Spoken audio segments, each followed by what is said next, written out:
지난 6월 초 강원도 춘천에서는 손흥민 국제유소년 축구대회가 열렸는데요.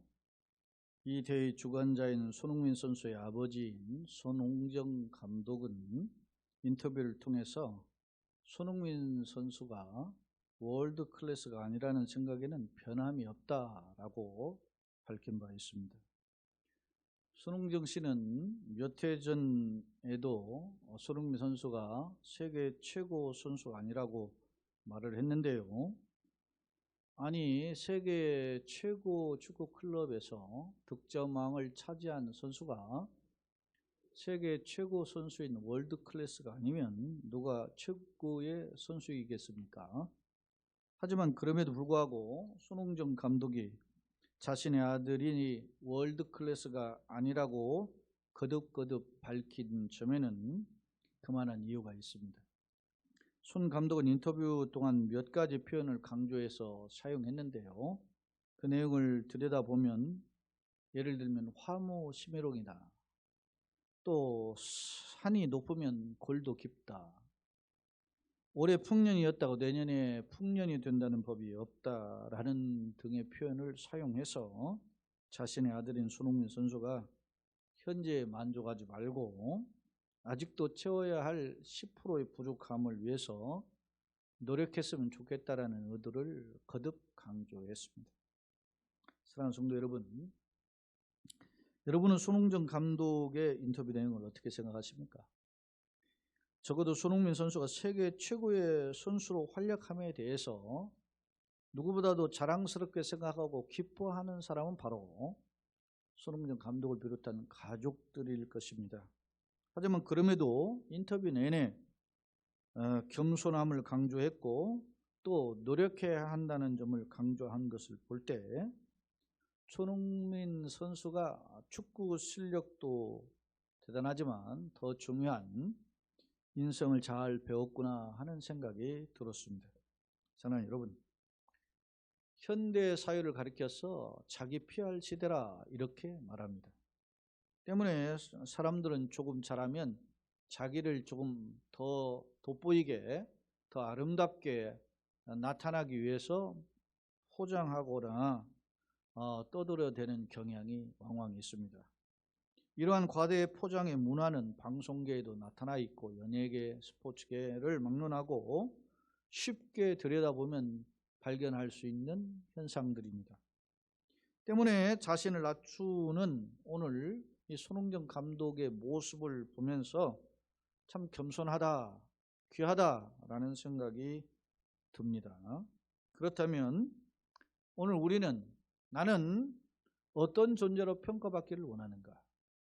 내 자신이 어떤 존재로 여러분은 평가받기를 소망하십니까?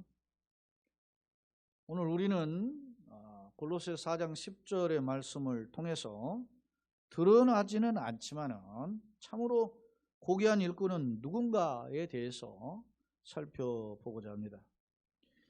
바울 사도는 신약 성경 27권 중에 13권을 기록한 사도이며 예수님으로부터 부르심을 받은 후에 1차, 2차, 3차 전도여행을 했고 예루살렘을 또 방문했고 그곳에서 또 체포되어서 로마로 압송되었고 이러한 과정에서 수십 년 흐르는 동안에 그가 도보로나 혹은 바다로 왕래한 거리의 키로수가 학자들은 1만 마일 정도 된다고 말합니다.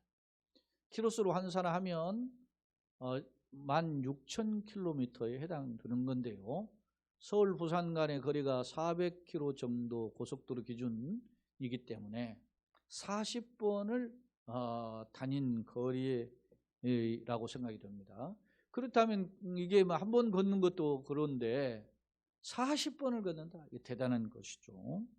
그런데요, 이 과정에서 그는 13편의 편지를 썼고 신약 성경의 절반가량을 차지하고 있는 매우 귀중한 사도이고 위대한 하나님의 사용하신 전도자임을 알 수 있습니다. 그런데요, 우리가 간과하는 것이 하나 있습니다. 그것은 바로 바울 사도의 이와 같은 위대한 사역은 물론 전폭적으로 주님의 일방적 주권에 의해서 붙들려 쓰임받는 결과죠. 그런데 그 사역을 들여다보면 그를 돕고 옆에서 이름도 없이 빛도 없이 그렇게 도왔던 조력자들이 있었음을 살펴볼 수 있습니다.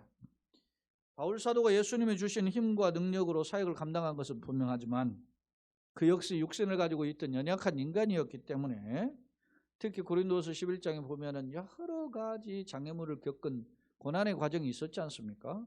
그렇기 때문에 그 역경 속에서 얼마나 힘들었겠어요. 그런데도 불구하고 그가 아시아를 비롯해서 유럽 그리고 다시 예루살렘 이스라엘로 돌아와서 동족들에게 복음을 전하고 그리고 이제 죄수의 신분으로 로마에 압송돼서 로마에서 복음을 전하는 그런 상황까지 수많은 열매를 맺을 수 있었던 것은 그 주변에 보이지 않는 조력자들이 있었음을 살펴볼 수 있다는 점입니다. 오늘 그 조력자 중에 한 사람인 아리스다고라고 하는 한 사람을 소개하고자 합니다.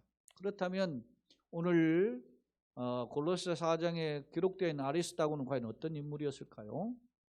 자, 골로새 4장 말씀을 다시 한번 살펴보겠습니다. 나와 함께 갇힌 아리스다고와 바나바의 생질 마가와 이 마가에 대하여 너희가 명을 받았으면 그가 이르거든 영접하라. 그렇게 기록하고 있는데요. 아리스다고는 헬라어로 최선의 통치자라는 의미를 가지고 있습니다. 신약 성경을 살펴보면 이 아리스다고라는 이름이 5번 등장하는데 오늘 본문 골로새 4장뿐만 아니라 다른 곳에 4번에 등장하는데 그 내용을 한번 소개하겠습니다. 먼저 사도행전 19장 29절을 보면 온 시내가 요란하여 바울과 같이 다니는 마게도냐 사람 가이오와 아리스다고를 잡아가지고 일제히 연극장으로 달려들어 가는지라 라고 기록하고 있는데요. 여기서 아리스다고는 마게도냐 사람으로 소개되어 있습니다.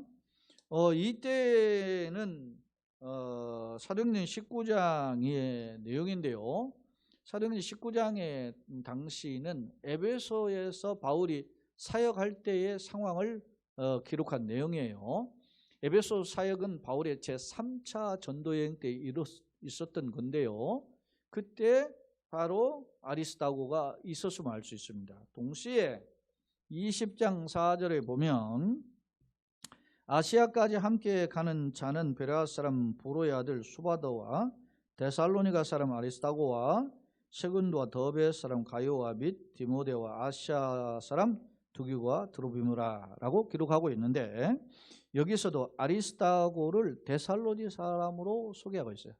앞서 사도행전 19장에는 마게도냐 사람, 오늘 20장에는 데살로니가 사람인데 어떤 게 맞느냐? 자, 27장 2절을 보면 아시아 해변 각처로 가려 하는 아두라몬테노 배에 우리가 올라 행선할 때 마게도냐의 데살로니가 사람 아리스다고도 함께 아니라 라고 기록하고 있습니다. 다시 말씀을 정리해 보면 마게도냐는 다시 말하면 큰 지방을 가리키고 데살로니가는 그 큰 지방 안에 있는 도시를 가리켜요. 예를 들면 경기도에 수원이 있다라고 하는 것처럼 마게도냐는 큰 지역이고 데살로니가는 작은 도시임을 알 수 있습니다. 바꿔 이야기하면 마게도냐나 데살로니가는 아리스다고의 출신 지역을 잘 대변해 주고 있습니다. 그런데요, 주목할 점은 이 아리스다고가 지금의 유럽, 마게도냐는 유럽이죠. 유럽 출신인데 어떻게 지금 아시아 앞선 에베소의 사역에서도 동참하고 또 예루살렘에도 오고 누가까지 갈 수 있었는가? 성경의 근거에 보면 사도행전 17장 1절 2절에 보면 바울이 데살로니가를 방문한 기록이 나와요. 자, 그들이 암비볼리와 아볼로니아로 다녀가서 데살로니가 이르니 거기 유대인의 회당이 있는지라 바울이 자기의 관례대로 그들에게도 들어가서 새 안식일에 성경을 가지고 강론하며 라고 기록하고 있습니다. 이게 무슨 내용이냐면 바울이 건너와서 우리를 도우라는 마게도냐의 환상을 보고 이제 배를 타고 드로아에서 빌립보를 향해서 가는데, 드로아는 지금의 터키 아시아의 국이고 빌립보는 지금의 유럽이죠. 마게도냐입니다. 그래서 갔는데 그 빌립보를 거쳐서 여기 암비볼리와 아볼로니아를 거쳐가지고 데살로니까지 갑니다. 데살로니가는 지금 유럽이죠. 마게도냐죠. 거기에 거쳐서 베레아까지 가는데요. 이때 바울 사도가 새 안식일에 유대인의 회당에서 성경을 가지고 강론했다라고 소개하고 있어요. 3주 동안 안식일에 회당에 가서, 유대인의 회당에 가서 복음을 전했다라는 것입니다.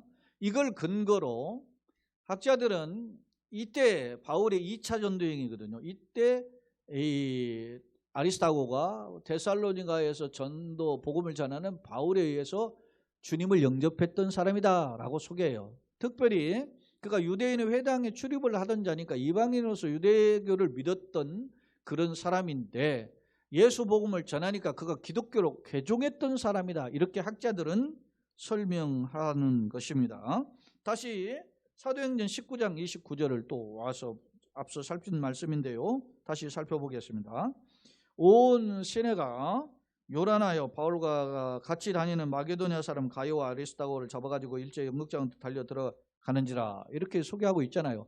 이거는 19장은 바울의 3차 사역이에요. 아까 17장의 데살로니가 사역은 2차 사역이고, 그러니까 바울이 2차 사역을 했을 때 데살로니가에 살고 있었던 아리스도가 복음을 영접했다면, 3차 사역에는 에베소는 지금의 터키인데, 이즈밀이라고 하는 터키의 도시인데, 그곳에 와서 바울이 3년 머무르면서 복음을 전하는데, 이때 바울이 이 아리스다고가 같이 있었다는 사실입니다. 어떻게 왔는지는 자세한 경로는 모르지만 어찌됐든 바울의 3차 사역에 동행하고 있었고, 이때 바울이 에베소에서 3년 사역하는 중에 큰 사건이 하나 벌어집니다. 그게 바로 데메드리오 사건인데요. 이게 뭐냐면, 바울이 복음을 전하다 보니까 바울의 앞치마를 가져다가도 병적을 하고 귀신 떠나가는 역사가 일어나는 거예요.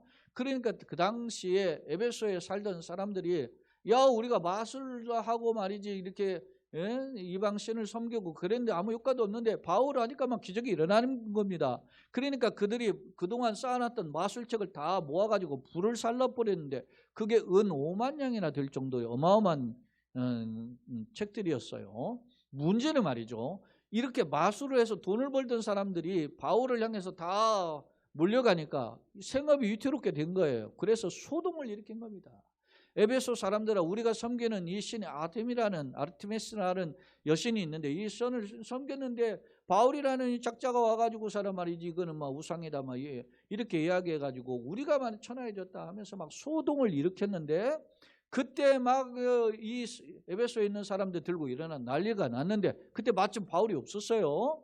그러니까 바울의 일행 중에 한 사람들이 여기 보면 누굽니까? 가이오와 아리스다고를 잡아가지고 사람 지금 연극장으로 끌려 들어간 겁니다. 그러니까 가이오와 아리스다고가 봉변을 당한 거예요. 바울 사역을 같이 이렇게 따라다니다가. 여러분, 이러한 상황 속에서도 아리스다고 있었음을 알 수 있어요. 바울을 대신해서 고난과 역경을 몸소 겪었던 조력자 아리스다고임을 엿볼 수 있죠. 뿐만 아니라 이제 20장으로 와서 20장 4절에 아시아에서 함께 가는 자 중에 베레아 사람 부르의 아들 소바다와 데살로니가 사람 아리스다고와 세군도와 더베 사람 가요와 및 디모데와 아시아 사람 도교가 들어보면, 이게 7명의 사람인데, 이 7명의 사람이 어떤 이유로 기록이 되어 있냐면요, 이거는 바울이 이 에베소에서 3차 사역을 마치고 이제 바울이 3차 사역을 하는 동안에, 3년 머물 동안에 마게도냐나 아가야, 지금의 유럽이죠, 그리고 아시아, 이런 곳에다가 편지를 통해서 내가 예루살렘에 가는데 우리가 복음 비친 자 아니냐, 그러니까 우리가 구제원과 사랑의 마음을 모아서 그들을 도와주자. 그래서 각 교회에서 다 십시일반 연보를 한 거예요.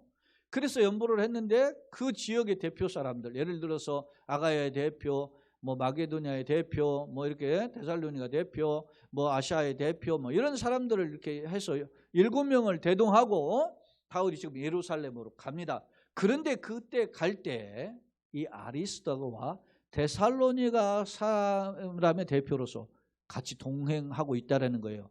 다시 말하면 아리스다고는 데살로니가 교회에서 모아놓은 헌금을 모아가지고 같이 바울과 함께 예루살렘에 전달하기 위해서 바울을 따라 나선 겁니다. 그런데요, 자 27장 2절에 와 보면 아시아 해변 각처로 가려 하는 아두름무떼로 배에 우리가 올라 횡선할 때 마게도냐의 데살로니가 사람 아리스다고도 함께하니라. 이렇게 해서 여기는 그럼 또 뭐냐? 이제 바울이 예루살렘에 왔죠. 와가지고서나 이제 구제헌금을 나눠주었는데 아시아에서 온 사람들이 바울이 이 에베소에 사역하는 내용을 알죠.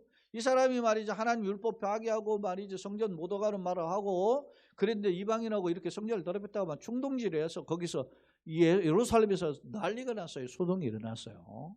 그래서 바울을 막 죽이고자 하고 막 사람이 달라들어서 바울을 내치는데 그때 구사일생으로 살아났단 말입니다. 그리고 바울이 로마 시민권을 가지고 있는 사람인 걸 알고 이제 재판을 받게 되는데, 예루살렘에서 벌어진 재판이 이제 로마의 총독부가 있는 가이사라, 예루살렘에서 105km 떨어져 있는 지중해의 도시인데 그곳에서 재판이 이루어지게 됐는데, 총독이 2명이 바뀌는 동안 재판이 끝나질 않아요.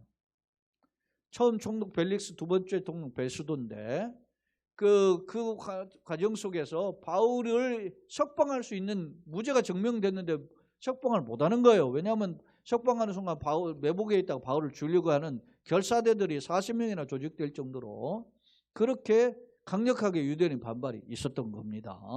바로 이런 상황에서 바울이 어떻게 해요?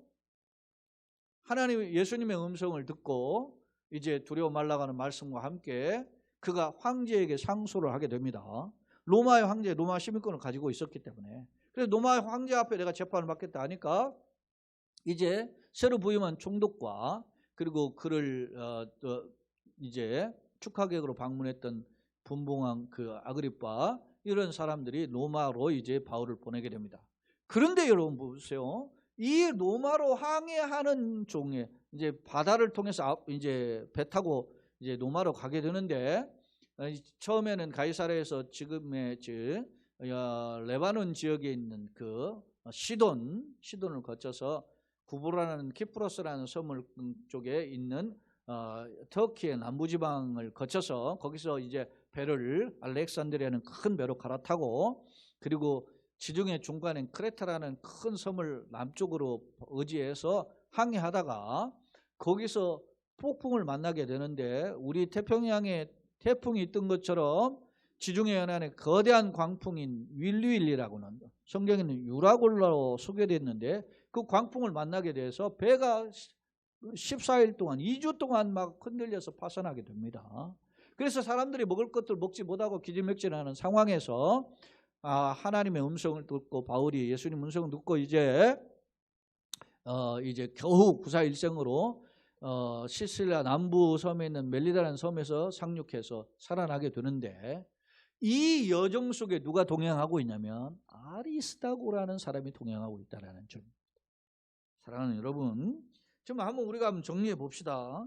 이 아리스다고는 바울이 2차 전도여행 때 자기네 동네에 방문한 바울을 통해서 예수 복음을 듣고 복음을 영접한 뒤에, 그리고 난 뒤에 바울이 이제 3차 선도여행 사역으로 에베소에서 3년 머물 때 그곳에 함께 동행했고, 3차 전도여행 마쳐진 뒤에 이제 아시아와 아가야, 마게도냐 이런 사람들이 모아준 구제헌금을 가지고 예루살렘에 갈 때 그곳에 함께 동행을 했고, 이제 예루살렘에 와서 가이사랴 감옥에 2년 갇혀 있는데도 떠나지 않고 여전히 아리스다고가 같이 있었을 뿐만 아니라, 그리고 죄수의 신분으로 이제는 로마로 압송되는데 거기까지도 또 따라간다는 말입니다. 사랑해요 여러분, 여러분 같으면 어땠을까요? 저 같으면 아마 망설이지 않았을까? 배 타는데 좀 주저앉아, 내가 이만큼 따라다녔으면 됐지. 에베소에 3년 따라다녔고 예루살렘에 오는데 뭐 내가 이든 재산 다 해가지고 모아가지고서는 헌금해가지고 봉헌했고, 2년 동안 가이사랴 감옥에 있을 때 내가 옥바라지 하면서 기다려줬고 이러면 됐지. 내가 꼭 로마까지도 가야 됩니까? 그런데 따라간다. 따라가면서 거기서 풍랑을 만나고 고생을 하죠. 근데 그 배가 엄청난 큰 알렉산드리아에 갈아탄 배가 276명의 사람들이 승선할 정도 큰 배인데 그게 폭풍을 만나죠. 다 구원의 여망이 없었다 그랬어요. 그런 절망적인 상황 941층은 살죠. 이런 고난의 역경을 취했는데요. 그것으로 끝나지 않는다는 점입니다. 자, 오늘 본문이 골로새서 4장이죠. 골로새서 4장 10절 다시 한번 보면 여기 이렇게 표현하고 있어요. 나와 함께 갇힌 아리스다고와 그렇게 표현하고 있죠. 나와 함께 갇힌 아리스다고라고 이야기했어요. 또 우리가 성경을 다 지금 5군데인데 4군데 소개했는데 한 군데 소개 안 한 것이 빌레몬서 1장 24절이에요. 빌레몬서 한 장으로 되어 있죠. 24절에 보면 또한 나의 동역자 마가 아리스다고 데마 이렇게가 누가가 문안한다. 그렇죠? 여기 아리스다고가 나와요. 사랑하는 여러분, 오늘 본문의 골로새서나 빌레몬서는 바울이 감옥에서 쓴 편지라 해서 소위 옥중서신으로 알려져 있는데요. 에베소서, 빌립보서, 골로새서, 빌레몬서를 에빕골몬을 소위 말하면 4편의 옥중서신, 바울이 감옥에서 쓴 편지다 그런 거예요. 아마 그 편지가 로마의 감옥에서 쓴 편지로 보여지는 거거든요.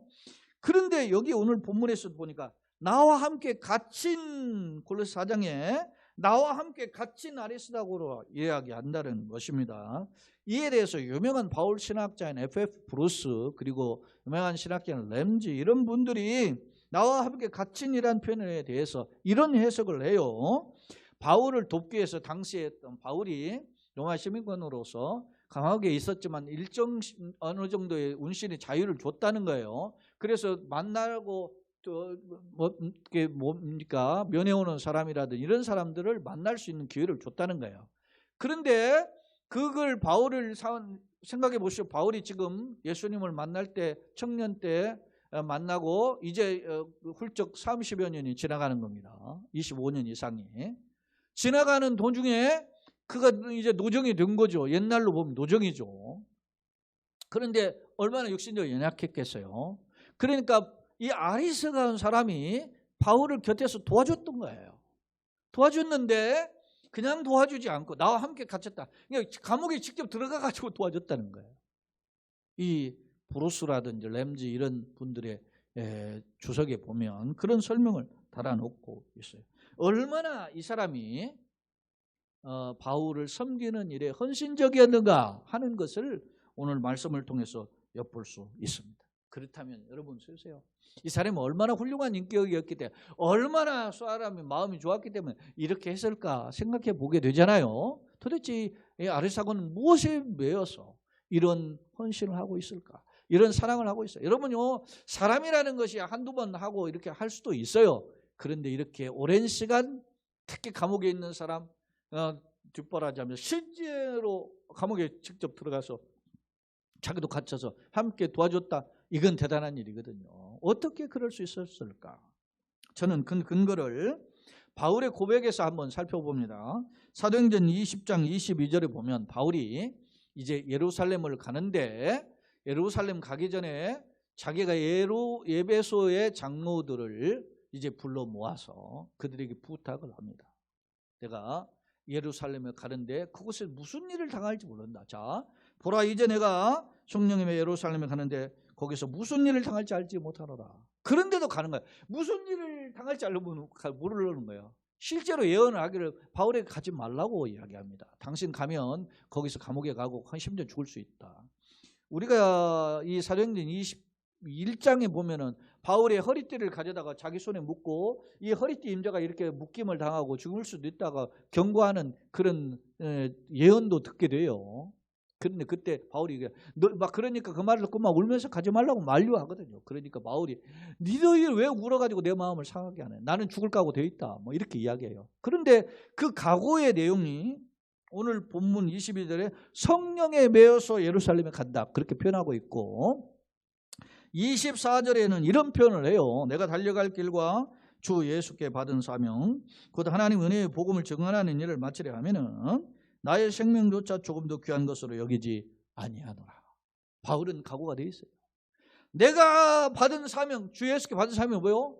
예수 생명복음을 전하는 일이에요. 그 일을 마치려면 나의 생명도 조금 더 귀한 것을 여기지 않는다.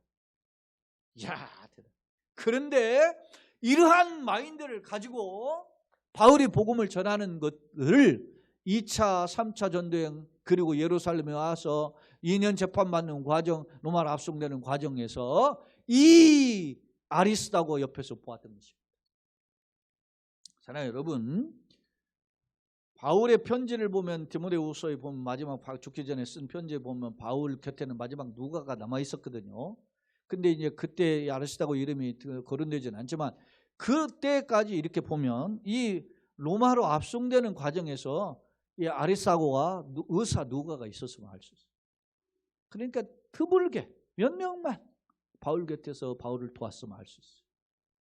그런 그림자처럼 따라다니면서 충성했던 일꾼 바로 그가 아리스다고입니다.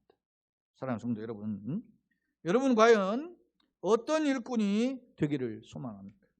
오늘 바울 사도는 예루살렘에 가면 죽을 수도 있고 가지 말라는 만류에 불려가고 성령에 매였는데 그것을 복고 본받고 도전받았던 한 사람 아리스다고도 스승님을 쫓아서 그렇게 헌신하고 봉사했던 믿음의 동역자, 성령에 매인 동역자로서의 삶을 살았음을 엿볼 수 있습니다.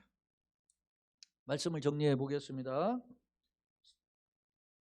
그렇다면 나는 어떤 일꾼이 되기를 원하는가? 유명하고 박수를 받고 또 영웅처럼 인정받기를 되기를 원하지는 않습니까? 바라기는 이름도 없고 빛도 없고 그런 연약함에도 우리가 가잖아요. 찬송에서 아골골짝 빈들에 복음 들고 간다 그러잖아요. 그게 그냥 됩니까? 하나님 은혜가 부어져야 되는 것입니다.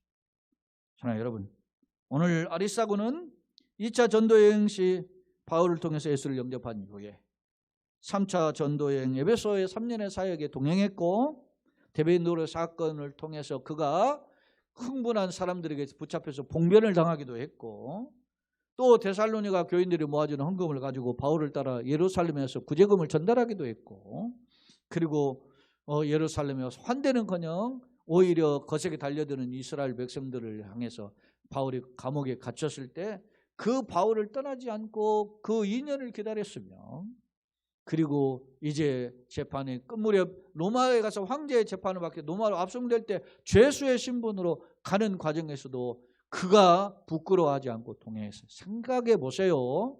당시 예수를 믿으면 로마에서 사람들이 잡아 죽이거나 유대인들 핍박에 죽임을 당하는 그런 상황입니다. 그런데도 여러분이 숨어서 살짝 돕는 것은 어느 정도 이해가 되지만은 이 아리스다고는 굴하지 않고 도왔다는 것. 이 사람이 목을 내놓고 일사각오의 심정으로 바울을 도왔던 믿음의 일꾼임을 알 수 있어요. 자, 어디 그뿐입니까? 로마로 가는 과정에서 어떻게 했습니까? 폭풍을 만나서 2주 동안 파산하는 그런 죽을 고비를 구사일생으로 넘기는 상황을 맛보잖아요. 그런데 로마에 갔는데 오늘 골로새 4장 10절 말씀에 보니까 뭡니까? 바울과 함께 갇혀 있다는 거예요. 참 대단한 사람.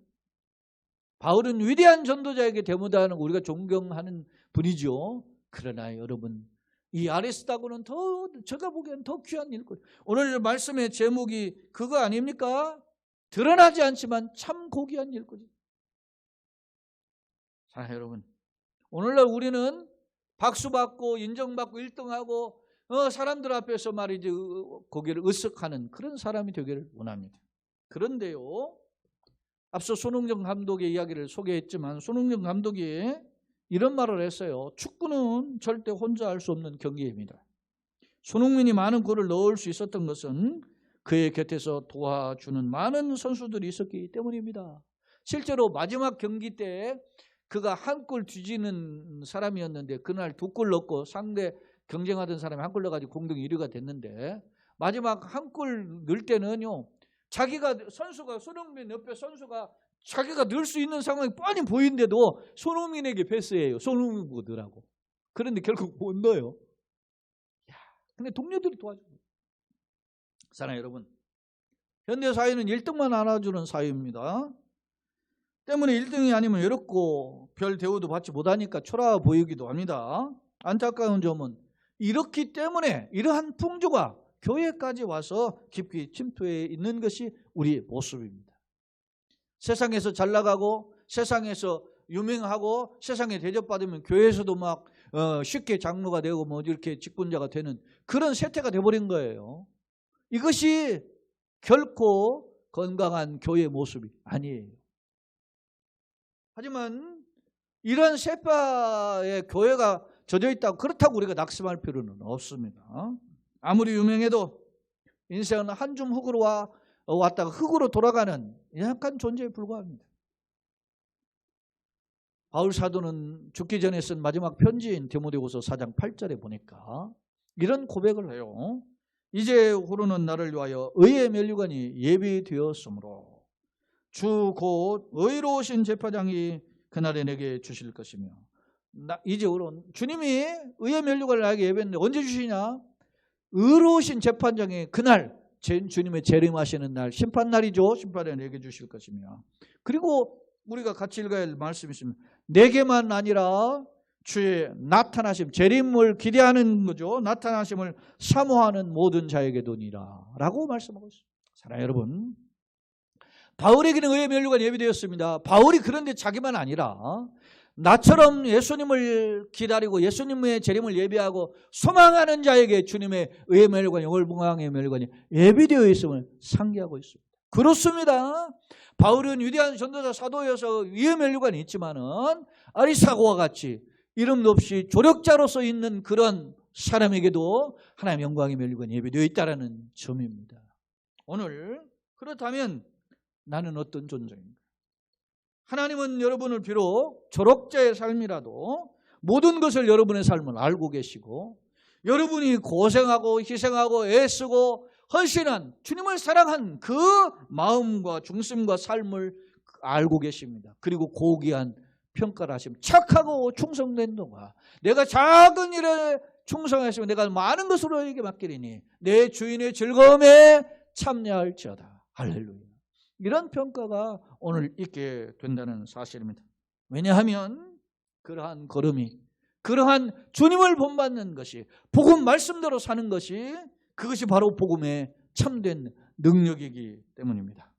그럼 우리는 어떤 길을 걸을까요? 비록 세상은 자꾸 우리를 유혹하고 다른 곁길로 1등 눈에 보이는 것으로 자꾸 우리를 유혹하지만 우리는 그런 사람들의 평가, 인본주의적인 성공관에 흔들리지 말고 말씀의 오늘 교훈을 통해서 다시 위로받으시고 힘을 얻으셔서 심기일전하는 저와 여러분 되기를 소원합니다. 특히 왜 오늘 그 예배당에 올라오셨어요?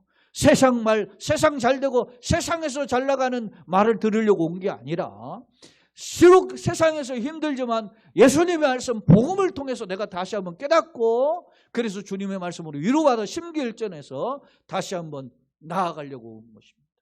이제 6월을 마치고 새로운 7월 하반기가 시작이 되는데 이 하반기도 주님의 비상한 간섭으로 우리가 붙들려서 그 가운데 서심으로 주님께 영광을 돌리는 그러한 참으로 주님이 기뻐하시고 칭찬하시는 착하고 충성된 저와 여러분, 열매를 맺는 교회와 가정, 성도 되시기를 예수 그리스도 이름으로 축원합니다. 아멘.